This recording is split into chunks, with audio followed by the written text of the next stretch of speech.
XYZ Ponzi સ્કીમનો મુખ્ય સૂત્રધાર ભૂપેન્દ્રસિંહ જ્વાલા ઝડપાઈ ગયો છે। સમાચાર મળી રહ્યા છે મહેસાણાના વિસનગરથી આરોપી ઝડપાયો છે, જેને ગાંધીનગર ખાતે લાવવામાં આવ્યો છે। તો 6000 કરોડનું ફુલેકું ફેરવનાર આરોપી ઝડપાયો છે। ગાંધીનગર CID ક્રાઇમમાં ભૂપેન્દ્રસિંહ જ્વાલાને લાવવામાં આવ્યો છે। આર્થિક ગુના નિવારણ શાખામાં તેને લાવવામાં આવ્યો છે। મહેસાણાથી ધરપકડ કર્યા બાદ ગાંધીનગરની કચેરીએ ભૂપેન્દ્રસિંહ જ્વાલાને લવાયો છે। છેલ્લા 1 મહિનાથી ભૂપેન્દ્રસિંહ જ્વાલા ફરાર હતો, ભૂગર્ભમાં હતો। આખરે મહેસાણામાં વિસનગરથી CID ક્રાઇમે તેની ધરપકડ કરી ગાંધીનગર ખાતે લાવવામાં આવ્યો છે। ગાંધીનગર CID ક્રાઇમમાં ભૂપેન્દ્રસિંહ જ્વાલાને લવાયો છે। આર્થિક ગુના નિવારણ શાખામાં તેને લાવવામાં આવ્યો છે। CID ક્રાઇમની આગળની તપાસમાં અનેક ખુલાસાઓ થઈ શકે છે।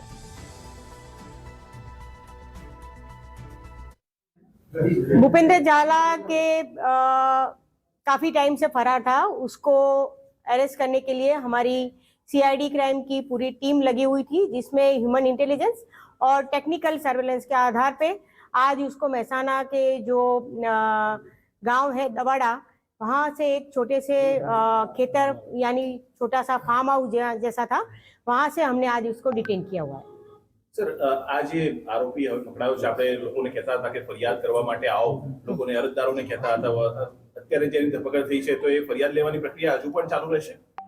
श्योर, हवे जे पण फरियादी जो भी फरियादी हमारे पास आएंगे उसके लिए हम FIR दर्ज करने के लिए तैयार है।